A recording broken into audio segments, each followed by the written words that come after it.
মাননীয় প্রধান উপদেষ্টা প্রতিশ্রুত নির্বাচনী রুটম্যাপের জন্য দাবি করি, তখনই বিভিন্ন সময় বিভিন্ন উপদেষ্টা পর্যন্ত বক্তৃতা দিতে শোনা যায় জনগণ নাকি তাদেরকে 5 বছরের জন্য চায়। ইতি স্বরাষ্ট্র উপদেষ্টা।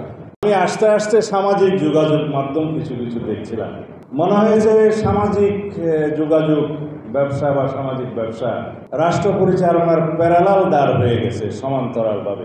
অনেকগুলো কমেন্ট দেখছি যে নির্বাচনের কথা বললেই এই রকম সমালোচনা যেন চোখে দেখা যায় না, কিন্তু গণতন্ত্রের কথা বলে আপনারা গণতন্ত্রের উল্টা দিকে যাত্রা শুরু করবেন, নির্বাচনের কথা বলে নির্বাচন নিয়ে ধোঁয়াশা সৃষ্টি করবেন। এটা কি গণতন্ত্রের জন্য শুভ? এটা কি গণ অভ্যুত্থানের প্রত্যাশা ছিল? এটা কি গণ অভ্যুত্থানের জন আকাঙ্ক্ষা ছিল?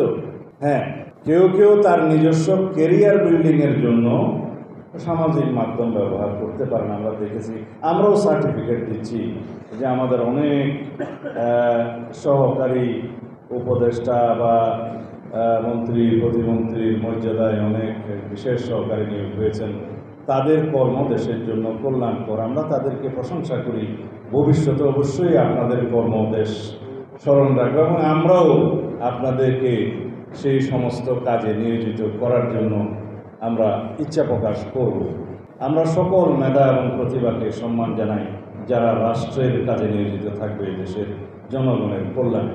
কিন্তু সেটাকে গণতন্ত্র ছাড়া আপনারা পারবেন? যখনই আমরা ডিসেম্বরের মধ্যে মাননীয় প্রধান উপদেষ্টা প্রতিশ্রুত নির্বাচনী রুটম্যাপের জন্য দাবি করি, তখনই বিভিন্ন সময় বিভিন্ন উপদেষ্টা পর্যন্ত বক্তৃতা দিতে শোনা যায় জনগণ নাকি তাদেরকে 5 বছরের জন্য চায়। ইতি স্বরাষ্ট্র উপদেষ্টা। কয়দিন আগে বোধহয় দেখেছেন মাননীয় স্বরাষ্ট্র উপদেষ্টার তো পদত্যাগ চেয়ে আমরা বহু কমেন্ট দেখেছি, সেটা উনি দেখেন নাই।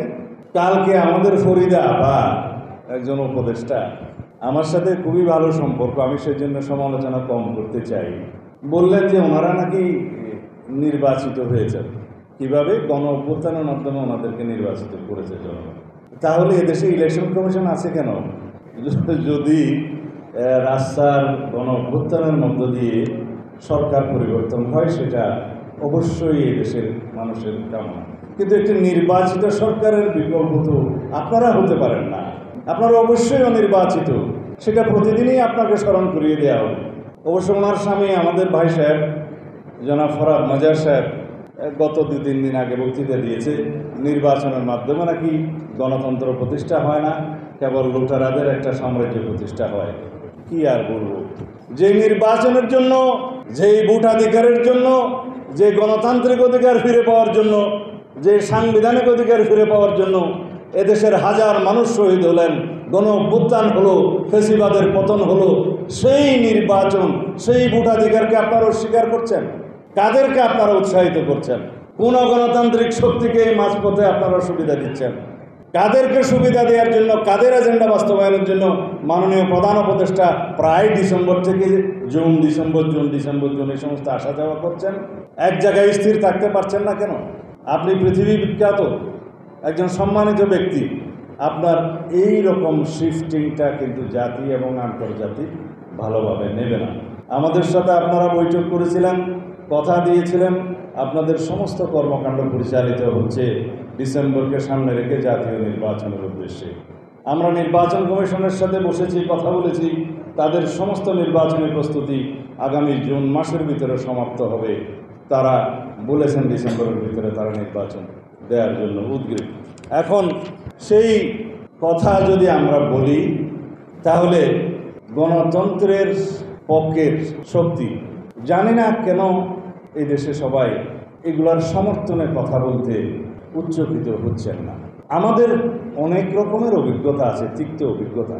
যারা 1-11 করেছেন তারাও অনেক রকমের কথা বলে বাংলাদেশের শাসন ক্ষমতায় 2 বছর পর্যন্ত ছিলেন। সেই 1-11-এর মঈন ফখরুদ্দিনের কথা আপনাদের মনে নেই?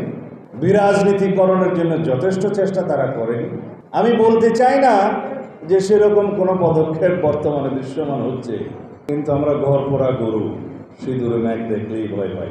বাংলাদেশের মানুষ গণতান্ত্রিক অধিকার ফিরে পাওয়ার জন্য, সাংবিধানিক অধিকার ফিরে পাওয়ার জন্য, বৈষম্যহীন রাষ্ট্র এবং সমাজ ব্যবস্থা প্রতিষ্ঠার জন্য তীব্র আকাঙ্ক্ষা থেকে এক দফার আন্দোলনের মধ্য দিয়ে এদেশে গণতান্ত্রিক গণ-অভ্যুত্থান, ছাত্র গণ-অভ্যুত্থান সৃষ্টি করেছিল।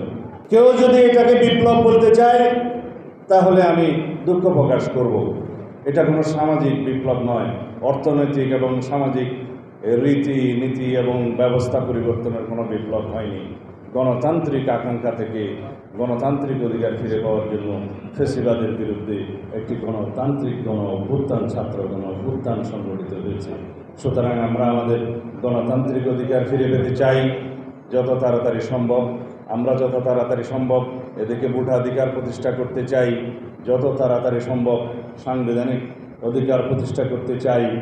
আমাদের সংবিধান যেটা রোগাক্রান্ত হয়েছে সেই সংবিধানকে যথাযথ সংস্কারের মধ্য দিয়ে, অধিকতর সংস্কারের মধ্য দিয়ে, সংশোধনের মধ্য দিয়ে, রাষ্ট্র কাঠামো সংশোধনের মধ্য দিয়ে একটি শক্তিশালী গণতান্ত্রিক সংবিধান আমরা পেতে চাই, যেই সংবিধানের ভিত্তিতে আমাদের দেশ একটি ভারসাম্যমূলক রাষ্ট্র ব্যবস্থা পাবে এবং আমাদের অর্থনৈতিক মুক্তি ঘটবে এই দেশের জনগণের জন্য।